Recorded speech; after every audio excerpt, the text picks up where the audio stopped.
d'où viennent les vaudous? Puisque dans ma vidéo précédente concernant l'enseignement 1, nous avons défini qu'est-ce que c'est que les vaudous en disant que ce sont des esprits.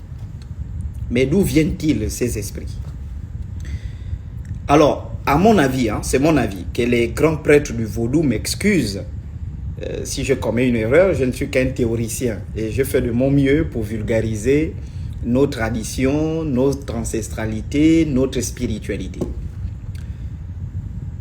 À mon avis, le vaudou est l'une des rares sciences africaines qui explique de manière logique, exacte et de manière concrète pourquoi certaines personnes viennent au monde jumeaux ou jumelles, pourquoi certaines personnes naissent infirmes ou aveugles, pourquoi certaines personnes naissent avec 6 doigts, 7 doigts, etc.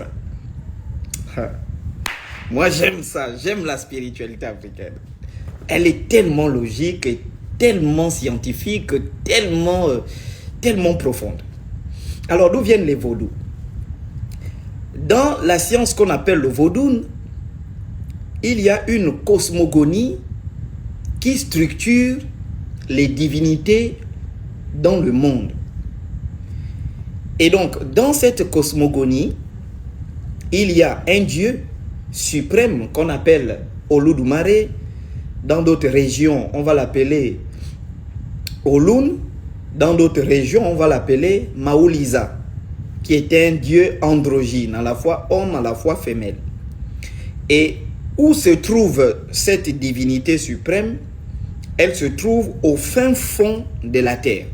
Et donc, au fin fond de la terre, il y a une cité où on vit éternellement, où on vit avec félicité, bonheur, au point, disent les maîtres vaudous, que on arrive à un niveau où on devient, on s'agace du bonheur, on s'agace d'être heureux. Et cette cité s'appelle Bomé. Et je soupçonne que c'est de cette cosmogonie que les judéo-chrétiens vont plagier dans le livre d'Apocalypse. D'ailleurs, Martin Luther, quand il quitte l'église catholique, il conteste l'authenticité du livre de l'Apocalypse. Parce que le livre de l'Apocalypse a été rédigé vers le 14e, le 15e siècle. Et donc, je soupçonne que c'est là-bas qu'ils ont tiré leurs enseignements sur le paradis qui sort de la terre, la nouvelle Jérusalem qui sort de la terre. Ah, si vous lisez la Bible, on dit la nouvelle Jérusalem sort de la terre, vers Apocalypse 22. Mais nous, le vaudou nous dit que sous la terre, il y a une ville. Et cette cité-là, les gens vivent éternellement, c'est du bonheur, etc. Mais ne peut accéder à cette cité que celui qui a mené une vie morale, une vie parfaite, une vie d'honneur sur la terre. Et après son décès, il traverse le fleuve. Selon ses actions, il peut avoir accès à cette cité. Et donc, dans cette même cosmogonie, le vaudou nous explique qu'en réalité, Olodumare, Dieu suprême, a créé l'homme à partir de l'argile et du sable des 4 coins de la terre. Et donc, ce n'est pas lui-même qui est descendu pour créer l'homme, mais il a donné cette responsabilité à ce qu'on appelle les divinités mineures, qui sont chargées des régions, des pays, etc., mais qui rendent compte à Olodumare ou à Maolisa lui-même. Et donc, ce sont ces divinités-là qui ont rassemblé de l'argile, qui ont formé l'homme. Et donc, lorsque l'homme traverse, il est jugé par ces divinités avant d'avoir accès à cette ville.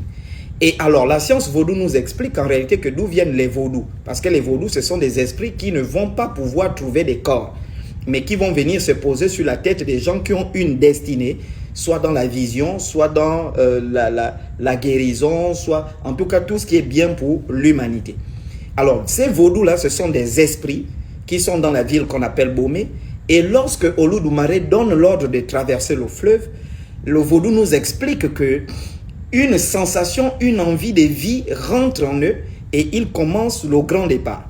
Mais pourquoi certaines personnes naissent aveugles, infirmes, etc. Parce qu'il faut traverser le fleuve. Et donc, dans ce périple-là, il faut traverser le fleuve parce qu'il faut trouver un corps. Et donc, en traversant le fleuve, il y a d'autres qui rentrent dans des corps mort-nés, il y a d'autres qui naissent mort-nés, il y a d'autres qui naissent biformes, et il y a même d'autres qui parviennent à se séparer pour naître de façon jumelles, ce qu'on appelle les jumeaux. Et donc, ceux qui ne parviennent pas à trouver des corps pour se réincarner, pour accomplir la mission de vie dont Olodumare leur a donné, ben, ils vont soit tomber sur des arbres, ils vont soit venir sur des eaux, ils vont soit venir sur, comment est-ce qu'on appelle, sur les têtes des gens, ils vont soit venir, et c'est là qu'on va leur donner l'appellation des vaudous ou des védous, voilà, et que c'est là. Donc, les védous que j'ai définis comme étant des esprits, voilà, que l'on peut discipliner, que l'on peut dominer et que l'on peut utiliser pour nous apporter soutien, assistance et intervention, ben, ce sont des esprits qui viennent de la ville souterraine qu'on appelle Bomé, qui est le paradis en quelque sorte qui se trouve sous la terre. Et donc les chrétiens ont volé en disant que c'est la nouvelle Jérusalem qui sort de la terre. Merci, ça c'est la deuxième partie. On va continuer la troisième partie et je vous donnerai la suite. Merci.